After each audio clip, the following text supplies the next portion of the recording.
اللہ تعالیٰ نے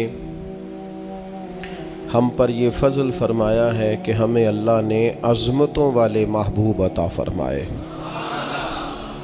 نبی پاک صلی اللہ تعالیٰ علیہ وسلم کا علم بھی بڑا عظیم ہے، حضور کے معجزات بھی بڑے عظیم ہیں، کمالات بھی بڑے عظیم ہیں، فضائل، شمائل، خصائل۔ حضور کو اللہ تعالیٰ نے جس زاویے، جس سمت سے عطا فرمایا ہے تو عظیم ہی بنایا ہے، لیکن قرآن مجید میں ارشاد فرمایا کہ وَإِنَّكَ لَعَلَىٰ خُلُقٍ عَظِيمٍ، محبوب بے شک آپ کے اخلاق بھی بڑے ہی عظیم ہیں، آپ عظیم خلق پر ہیں، عظیم اخلاق کے مالک ہیں۔ ایک ہوتی ہے خلق، ایک ہوتا ہے خلق۔ خلق کہتے ہیں انسان کی ظاہری تخلیق کو، اس کی ظاہری خد و خال کو، صورت کو، اور خلق کہتے ہیں اس کے باطنی اوصاف کو، اس کی سوچ کو، اس کی نرم دلی کو، اس کے اچھے جذبات کو، اس کے خلوص کو، اس کی عاجزی کو، اس کی محبت کو، اس کے للہیت کو، اس کے باطن کے اندر جو لوگوں کے لیے اچھے جذبات ہوتے ہیں، اس کو خلق کہتے ہیں۔ اللہ تعالیٰ نے حضور کو جو خلق عطا فرمائے وہ بڑے ہی عظیم عطا فرمائے۔ نبی پاک علیہ الصلاۃ والسلام کے اخلاق کے اندر جو کمالات تھے وہ ذرا انفرادی تھے۔ ہمارا آج جو سب سے بڑا مسئلہ ہے وہ نہ اقتصادی ہے نہ معاشرتی ہے، ہمارا سب سے بڑا مسئلہ اخلاقی مسئلہ ہے۔ قومیں، ملتیں، قبیلے جب اخلاق چھوڑ جاتے ہیں، اور جب وزاداری چھوڑ جاتے ہیں، اور جب عظمت کردار چھوڑ جاتے ہیں، تو وہ خود بخود بیک ہونے لگتے ہیں، وہ پیچھے ہٹنے لگتے ہیں۔ بہت سارے لوگ بام عروج پر ہوتے ہیں، آگے نکلتے ہیں، لیکن اپنی اخلاقی کمزوریوں کی وجہ سے وہ پستیوں کی طرف سفر شروع کر دیتے ہیں۔ انسان کے لیے سب سے زیادہ ضروری یہ ہوتا ہے کہ وہ اخلاقی مضبوطی اپنی طبیعت میں پیدا کرے۔ بہت سارے دوست لوگوں سے پیار کرتے ہیں، لیکن بعد میں جب وہ ان کا اخلاقی رویہ دیکھتے ہیں تو خود بخود پیچھے ہٹ جاتے ہیں۔ ایک ہوتا ہے دوست کا ہونا، احباب کا ہونا، ایک اپنے قریبی لوگ بھی، بہن بھائی بھی اور اولاد بھی انسان کی اخلاقی کمزوریوں کی وجہ سے اس سے پیچھے ہو جاتی ہے۔ جب تک رویے میں، مزاج میں اخلاقی بلندی پائی جاتی ہے، نبی پاک صلی اللہ تعالیٰ علیہ وسلم نے فرمایا تم میں سے بہترین مسلمان وہ ہے جس کے اخلاق زیادہ اچھے ہیں، جس کی عادات زیادہ عمدہ ہیں، جو عظمت کردار کا حامل ہے۔ مزاج میں وفاداری ہونی چاہیے، مزاج میں خیر خواہی ہونی چاہیے۔ انسان بعض لوگوں کے لفظوں میں عاجزی ہوتی ہے، ویسے وہ عاجز نہیں ہوتے، ملتے بھی جھک کے ہیں، لیکن ویسے عاجز وہ کہتے ہیں میں نے شیشے میں اتار لیا ہے، میں تیز آدمی ہوں، دیکھا میں نے اس کو بھی قائل کر لیا ہے۔ وہ لفظوں کے لحاظ سے، جھکاؤ کے لحاظ سے عاجز ہوتے ہیں، فی نفس سے ہی عاجز نہیں ہوتے۔ کچھ لوگ جملے کے لحاظ سے، اٹھنے بیٹھنے کے لحاظ سے، آؤ بھگت کے لحاظ سے خدمت گزار ہوتے ہیں، ویسے وہ خدمت گزار نہیں ہوتے۔ کچھ لوگ ایسے ہوتے ہیں جو اچھے جملے ترتیب دے کے کسی کو قائل تو کر لیتے ہیں، اس کو اپنی ہمدردی کا اظہار تو دلاتے ہیں، اشک شوئی تو کرتے ہیں، تسلی تشفی تو دیتے ہیں، ویسے خیر خواہ نہیں ہوتے۔ ویسے وہ بڑی اچھی دھیمی باتیں کر کے کہیں گے کہ یار کوئی مسئلہ نہیں، تو پریشان نہ ہو، تو ٹینشن نہ لے، میں تیرے ساتھ ہوں، پر نہیں نہ ساتھ ہوتے یار۔ زندگی میں وہ عجیب لمحہ تھا، وہ میرے ساتھ تھا پر میں تنہا تھا، ساتھ ہی تھا بندہ پر میں لوگوں کے ہجوم میں بھی اکیلا ہی تھا۔ اپنے اخلاقی رویے میں، خلق میں، مزاج میں، یعنی ڈھل جائے طبیعت انسان کی، اس کے رویے عمدہ ہو جائیں، اور یہ کام کشید نہ کرنا پڑے اسے۔ ہمارے علماء نے لکھا ہے خلق کا معنی یہ ہے کہ اچھے کام کرنے میں تکلیف نہ اٹھانی پڑے، خلق کا معنی یہ ہے کہ اچھے کام خود بخود بندے سے ہونے شروع ہو جائے، وہ خود بخود اچھے کاموں کی طرف اس کی طبیعت مائل ہو جائے، توجہ ہو جائے اس کی، اس کا مزاج بن جائے. یہ کب ہوتا ہے؟ کس وقت ممکن ہوتا ہے؟ جب آپ ہر وقت کی اخلاقی بلندی حاصل کرتے ہیں. نبی پاک صلی اللہ تعالیٰ علیہ وآلہ وسلم کا ایک طریقہ تھا کہ حضور کے مزاج میں اخلاق. بعض لوگ ایسے ہوتے ہیں جو بعض اوقات ایسی حرکت کرتے ہیں، ہوتے ہیں لوگ جو ایسی حرکت کرتے ہیں کہ سخت رد عمل کی ضرورت ہوتی ہے. بندے کا دل کرتا ہے نرا ڈانٹے نہ، ڈنڈا بھی پکڑ لے. کرتے ہیں بعض اوقات بعض دوست ایسے کام. اور پھر ایک اور بڑا خطرناک رویہ ہوتا ہے. آپ کو پتہ ہے اسلام نے سب سے زیادہ ناپسند کسے کیا؟ غیبت کو. آپ کسی کے خلاف، کسی کے قبیلے گھر کے خلاف کسی کونے میں کھڑے ہو کے بات کریں، پہنچانے والے پہنچا دیتے ہیں. جو مزے لے کے سنتا ہے وہ مزے لے کے پہنچاتا بھی ہے. یہ پکی بات ہے. جس نے آپ کو ٹائم دیا نا سننے کا، وہ باز نہیں آئے گا، وہ پہنچائے گا بھی. آپ کی اخلاقی کمزوری نظر آ جائے گی، واضح ہو جائے گی. آپ سامنے والے، اچھا کچھ لوگ وفادار ہوتے ہیں، انہیں پتہ چل جاتا ہے بندہ ٹھیک نہیں، لیکن پھر بھی وہ قبول کریں تو اس کا مطلب ہے وہ بندہ اعلیٰ ظرف ہے جس نے رکھا ہوا ہے. تو یہ سمجھتے میں چلاک ہوں، میں اپنی تیزی کے ساتھ گزارا کر رہا ہوں. وہ اعلیٰ ظرف ہے جس نے اتنا کچھ پتہ ہونے کے باوجود بھی تیرے لیے کوئی لفظ، وہ بندہ با اخلاق ہے، با مروت ہے، وفادار ہے، وفادار ہے. تو میرے عزیز، نبی پاک علیہ الصلوۃ والسلام نے ان اخلاق کی طرف ہماری توجہ دلائی ہے جن میں لوگ بچتے نہیں کہ یہ کام میں نے نہیں کرنا، مجھے کیا لگے، میرا کیا لینا دینا. مثلا ایک تاجر تھا حضور کے زمانہ نور میں، وہ پھلوں کی تجارت کرتا تھا، مشکات شریف میں موجود ہے. کسی وجہ سے اسے نقصان ہو گیا. تو انسان جب تجارتیں کرتا ہے، زندگی گزارتا ہے، تو جہاں اسے نفع ملتے ہیں وہاں کہیں کہیں اسے خسارے بھی ملتے ہیں. تو الگ بات ہے کہ ہم صرف نفعوں کے قائل ہوتے ہیں، خساروں کے قائل ہی نہیں ہوتے. وہ تاجر تھے، پھلوں کے تاجر تھے، بڑی اچھی تجارت کرتے تھے، کسی وجہ سے نقصان ہو گیا. اب وہ حضور کی بارگاہ میں آئے. ہمارے ہاں یہ ہوتا ہے کہ لوگ کہتے ہیں میرا کیا لینا دینا، بلکہ اگر کوئی بندہ اس طرح کا مسئلہ حل بھی کرا رہا ہو تو کہنے حضرت صاحب تو آڈا نہیں ہے کام. اس تاجر نے اس بارگاہ میں آ کے کہا جہاں جو آ جاتا ہے ہمیشہ بامراد ہی جایا کرتا ہے. یا رسول اللہ صلی اللہ تعالی علیہ وسلم، میں پریشان ہو گیا ہوں.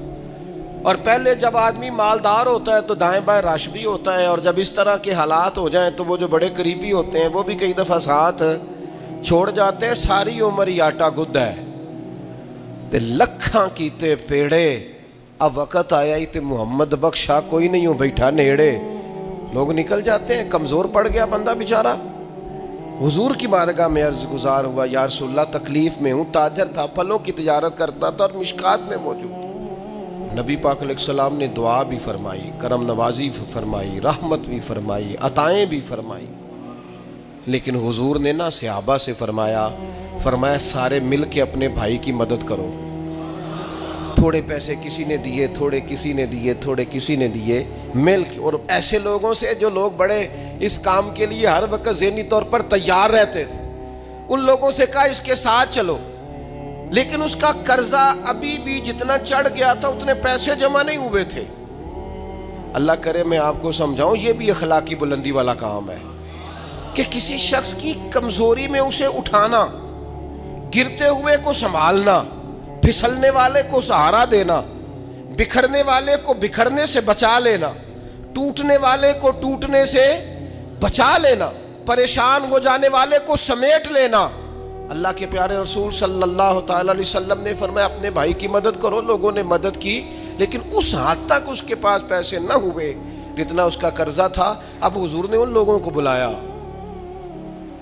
جن کے اس نے پیسے دینے تھے، اور پیسے دینے والوں سے کہا کہ اس کے پاس اتنے ہیں، اتنے لے لو، اور چلو تم بھی کچھ نیکی کرو، کچھ لے لو کچھ چھوڑ دو.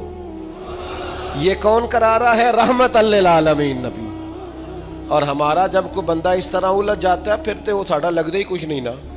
اتنے دنوں تک نہ رشتہ داری ہوتی ہے، نہ دوستی ہوتی ہے، نہ تعلق. وہ تیری آنکھ ہو یا سنگ ملامت کی چبھن، کون پہنچا ہے میرے درد کی گہرائی تک. دور شہرت میں تو یاروں نے کیا یاد بہت، پر ساتھ آیا نہ کوئی کوچہ رسوائی تک. جب حالات خراب ہوتے ہیں تو سب سے پہلا کام یہ ہوتا ہے میرا تعلق کوئی نہیں. اور جب ٹھیک ہوتے ہیں تو پھر بڑی لمبی رشتہ داری نکلتی ہے، اوہ ہو کہتے ہیں وہ بڑی دور کے میرے قریبی تعلقات ہیں، وہ بڑا دور کا رشتہ ہے اور میرا بڑا قریبی لین دین ہے. تو بڑی عمدگی سے لوگ بڑی دور شہرت میں تو یار ہونے کی یا یاد بہت، پر ساتھ آیا نہ کوئی کوچائے رسوائی تک. جو عرض کرنے جا رہا ہوں اس پر آپ نے زیادہ غور کرنی ہے کہ اگر کوئی آدمی گر رہا ہو تو گرتی دیوار کو دھکا نہیں دینا، اسے سنبھالنا ہے. اس شخص کو وہ یار حالات ہو جاتے ہیں اوپر نیچے، انسان کمزور پڑ جاتے ہیں، راہ چلتے چلتے کئی دفعہ گاڑی کا صرف پیٹرول ہی ختم نہیں ہوتا، جو مفت میں پانی ملتا ہے کئی جگہوں پہ وہ بھی ختم ہو جاتا ہے، اور قریب قریب اس کی بھی کوئی شناخت نہیں ہوتی. کئی دفعہ صرف اور صرف پیٹرول کا مسئلہ ہی نہیں ہوتا، وہ جو 20 روپے میں ہوا ٹائر میں بھری جاتی ہے کئی جگہوں پہ وہ بھی نہیں ملتی. تو تسلی کے لیے اخلاقی رویہ یہ ہونا چاہیے کہ اگر کوئی بندہ کہیں کمزور پڑ رہا ہے، گر رہا ہے، تو اس کی اس کمزوری پر اسے تھاما جائے، اس کی حوصلہ افزائی کی جائے، تسلی دی جائے. لیکن ہمارا یہ ماحول نہیں ہوتا. میں اکثر کہتا ہوں دوستوں سے کہ جو آدمی اپنے گھر کی تیسری منزل شروع کرتا ہے نا، تیسرا لینٹر ڈالتا ہے، اسے سارے جا کے انہیں بھائی آپ کو کم ہو جاتے دسی، بھائی انہیں کیوں دسنا ہے، مالدار آدمی ہے تیسرا لینٹر ڈال رہا ہے. لیکن وہ بیچارہ غریب آدمی جو بالے ڈال رہا ہے اور لکڑی کی چھت ڈال رہا ہے، وہ اگر کسی سے جا کے کہتا ہے نا تھوڑی امداد کرا دے میرا کام رک گیا، تو کہتے ہیں آپ نے پہلے بتانا تھا، اب تو نہیں نا، مطلب وہ تو بڑی پرانی بات تھی، وہ تو میں نے بانٹ دیا، رمضان میں بڑا کر دیا، فلانی جگہ بڑا. یہ لہجہ درست، یہ اخلاقی رویہ نہیں. درد دل اور چیز کا نام ہے، خیر خائی اور چیز کا نام ہے. وہ کسی نے کہا تھا کہ پلا کر گرانا تو سب کو آتا ہے، مزہ تو تب ہے کہ گرتوں کو تھام لے ساکی. کوئی گر رہا ہو اس کا بازو پکڑنا، اس میں مزہ ہے، اس میں لطافت ہے، اس میں حسن ہے. اور ایک دوسرا اخلاقی رویہ جس کی بہت زیادہ ضرورت ہے، جو ہمارے زیادہ ساتھ ہوتے ہیں نا، غلطیاں بھی انہوں نے ہی کرنی ہوتی ہیں. جو آپ کے ساتھ نہیں انہیں آپ کو معاف بھی نہیں کرنا پڑتا. معاف کسے کرنا پڑتا ہے؟ معاف کسے کرنا پڑتا ہے؟ اپنے خادم کو. اگر آپ آفیسر ہیں تو اپنے ملازم کو. معاف کسے کرنا پڑتا ہے؟ اپنے بہن بھائیوں کو، رشتہ داروں کو، اہل خانہ کو. معاف کسے کرنا پڑتا ہے؟ اپنے شاگردوں کو، ارادت مندوں کو، دوست احباب کو، اپنوں کو معاف کرنا ہوتا ہے. کسی کے ساتھ آپ کا کئی دفعہ دوست آ جاتے ہیں، میں عمرے پہ جا رہا ہوں، کوئی غلطی ہوئی تو معاف کر دینا، تو میں کہتا ہوں مجھ سے آپ کیا معافی مانگیں گے، آپ ادب سے مل کے چلے جاتے ہیں. جن کے ساتھ آپ کا اٹھنا بیٹھنا ہے ان سے معافی مانگیں. جو زیادہ قریب رہیں گے غلطیاں بھی تو وہی کریں گے نا، جو روز مانتے ہیں، کسی وقت سستی بھی دکھاتے ہیں. تو معاف تو کرنا ہوتا ہے اپنوں کو. ایک خاص بات کروں آپ سے، بیٹیوں کو معاف نہیں کرنا پڑتا، معاف بہو کو کرنا پڑتا ہے. کر کے تو دیکھو نا یار. ایک معیار ہے بیٹی کے لیے، وہ بیاہ کے کسی جگہ گئی ہے، اس کی شکایت آئی ہے، تو ہمارا جواب یہ ہے کہ ابھی بچی ہے، سیکھتے سیکھتے سیکھ جائے گی. یہ جواب بنائیں بہو کے لیے. اگر وہ غلطی کرے، اس کی ساس شکایت کرے، اس کا خاوند شکایت کرے، تو یہ بہو کے لیے بولیں کہ ابھی بچی ہے، سیکھتے سیکھتے. یہ بہو کے لیے بات کریں کہ بچی ہے، سیکھتے سیکھتے.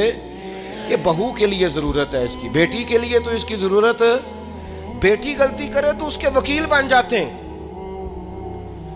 ساری زندگی ساس سسر اپنی بیٹی کے وکیل رہتے ہیں اور اپنی بہو کے جج بنے رہتے ہیں. اس کے لیے فیصلے سناتے ہو، اس کی وکالت کرتے ہو. یہ بیٹی نہیں کسی کی، اس کے جج بن گئے ہو، اس کے حق میں فیصلوں کا اعلان ہے، اس کے لیے وکالتوں کا اعلان ہے. چھ معنی دار. مسلمان کا یہ اخلاقی رویہ نہیں ہوتا. نبی پاک علیہ الصلوۃ والسلام نے ہمیں سبق دیا ہے، جو قریب رہنے والے ہیں انہیں ہی تو معاف کرنا ہے، دوسرے کو تو معاف کرنا ہی نہیں پڑتا. اپنوں کو ہی تو معافی کی ضرورت ہوتی ہے، چونکہ اپنوں نے ساتھ رہنا ہے. حضرت انس بن مالک رضی اللہ تعالیٰ عنہ یہ بڑے خوش نصیب خوش بخت انسان ہیں. کہتے میری اماں خود مجھے حضور کی بارگاہ میں چھوڑ گئی تھی کہ یا رسول اللہ یہ آپ کی خدمت کرے گا. کہتے میں نے 10 سال حضور کی نوکری کی ہے، نبی پاک نے کبھی اوف بھی نہیں کہا. بلکہ بخاری مسلم میں ایک انوکھی بات موجود ہے. فرماتے ہیں مجھے ایک دن حضور نے فرمایا جا یہ کام کر کے آ. کہتے میرے دل میں یہی تھا کہ فوراً جاؤں گا. اسی طرح لفظ موجود ہے, میرے دل میں تھا جاؤں گا کر کے آؤں گا. حضور نے فرمایا کر کے آ. دل میں پکا ارادہ تھا جاؤں گا, لیکن اپنی زبان سے میں نے کہا حضور میں نے کوئی نہیں جانا. یہ کیوں بات کی؟ یہ ذرا لاڈ کے ساتھ کی, یہ ذرا ناز کے ساتھ کی, یہ ذرا نا محبت کے ساتھ کی, یہ ذرا حضور جو پیار کرتے تھے نا اس پیار کو سامنے. حضور میں نے نہیں جانا. تو کہتے ہیں حضور تھپکی دے کے, یہ غلام سے بات ہو رہی. حضور فرمانے لگے چل نہ تجھے کہا ہے نہ جا کر کے آ. کہتے میں چلا گیا, اسی ارادے سے گیا تھا جاؤں گا, لیکن رستے میں جب میں گیا تو بچے کھیل رہے تھے, میں نے بھی کھیلنا شروع کر دیا. کھیل رہا ہوں دیر ہو گئی. حضور نے بھیجا تھا کسی کام. اب جب زیادہ دیر ہوئی تو کریم گھر سے نکلے, اور جب حضور نے مجھے دور سے دیکھا اور مجھے کریم کے آنے کا پتہ چلا تو اب میں ڈرا. اب میرا انداز بڑا جدا گانا ہو گیا چونکہ حضور نے بھیجا تھا. یہ تو خادم کی بات ہے نا. اے سچی گل دسیا جی اپنا منڈا بھی کدے نہ جائے تے وہ تینوں میں کلیا سی, تو گیا کیوں نہیں؟ ناراض نہیں ہونا آپ نے, لیکن چلو بچہ ہے, کسی وقت دیر سویر بھی ہو ہی جاتی ہے, کیوں اتنی سختی کرتے ہیں؟ حضرت انس بن مالک کہتے ہیں جب حضور کو آتے دیکھا تو میں پوری طرح ڈر گیا, لیکن کریم محبوب جب میرے قریب آئے اور مجھے ڈرا ہوا دیکھا نا تو پھر رحمت للعالمین محبوب کی رحمت کا بادل چھایا. اور جب حضور مجھے دیکھ کے ہنسے نا, بس وہ ہنس گئے اور میرا کام بن گیا. بس کریم تھوڑی دیر ہوئی, ایک آیا کالیاں زلفاں والا, ایویں دو کڑیاں میرے من وچ رکیا تے کر گیا نور اجالا. بات بن گئی, بات طبیعت ٹھنڈی ہو گئی. تو حضور فرمانے لگے میں نے کہا تھا جاؤ, گئے نہیں. اب جب حضور مسکرا گئے تو بات ہی ختم ہو گئی. یا رسول اللہ صلی اللہ علیہ وسلم جانے لگا ہوں. تو حضور نے پھر شروع سے بات شروع کر دی, حضور جانے لگا ہوں. فرمایا جا دوڑ کے آ, پھر جو کہا تھا وہ کر کے آ. لیکن وہ بیچ میں جو دیر ہوئی تھی, وہ جو لیٹ ہوئی تھی, اور جو میں کہہ کے آیا تھا میں نے نہیں جانا, حضور نے اس بات پر مجھ سے کوئی سختی نہیں کی. میرے عزیز, اپنوں نے تو غلطی کرنی ہے, معاف کس کو کرنا ہے؟ اپنوں کو. لیکن ہم نے باہر ساری دنیا کو معاف کر دیا, اپنوں کو ہم معاف کرنے کو تیار نہیں. اپنوں کو معاف کرنا ہے, اپنوں سے درگزر. اور پھر آپ اگر کوئی دینی تعارف رکھتے ہیں, آپ نمازی ہیں, آپ حاجی صاحب ہیں, آپ بزرگ ہیں, آپ شیخ ہیں, تو پھر تو آپ کے اخلاق میں اور زیادہ وسعت ہونی چاہیے. جیسے جیسے بندے کی عمریں بڑھتے جائیں نا, ویسے ویسے اسے میٹھا ہونا چاہیے, کڑوا نہیں ہونا چاہیے. جیسے جیسے اس کی تسبیح بڑھتی جائے ویسے ویسے اس کا لہجہ بھی وسیع ہونا چاہیے. اس کے مزاج کے اندر دینی اگر آپ تعارف رکھتے ہیں تو پھر تو آپ کو, میں آپ سے عرض کروں, میں کئی دفعہ دوستوں سے شکوہ کرتا ہوں, میں کہتا ہوں یار ہم تو جو کہنا چاہتے ہیں وہ بھی نہیں کہہ سکتے. ہم تو سونا چاہتے ہیں, ڈھب سے سو نہیں سکتے, ڈھونڈتے پھرتے ہیں جگہ ملے کوئی آرام کرنے کو. کیوں؟ اس لیے کہ دینی تعارف رکھتے ہیں.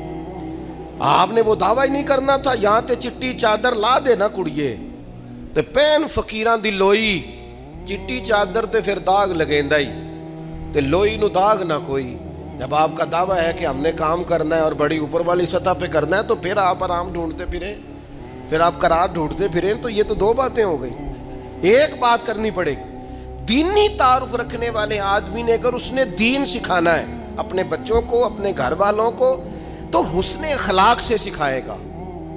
وہ اگر ڈنڈا پکڑ لے ہر وقت, سختی بھی کریں جہاں ضرورت ہو, لیکن اگر اس کا لہجہ ہی ہمیشہ کے لیے تلخ ہو جائے گا تو وہ کبھی بھی دین سکھانے میں کامیاب. انسان بہت سارے دینی غلطیاں کرتے ہیں. میں بہت سارے لوگوں کو دیکھتا ہوں وہ اس طرح تنقید کر رہے ہوتے ہیں جیسے انہوں نے پہلے اسے پورا درس نظامی پڑھایا ہے, اصول پڑھائے ہیں, تو اب غلطی کر رہا ہے تو تنقید کر رہے ہیں. بھئی عام آدمی ہے, اس سے غلطی ہوگی.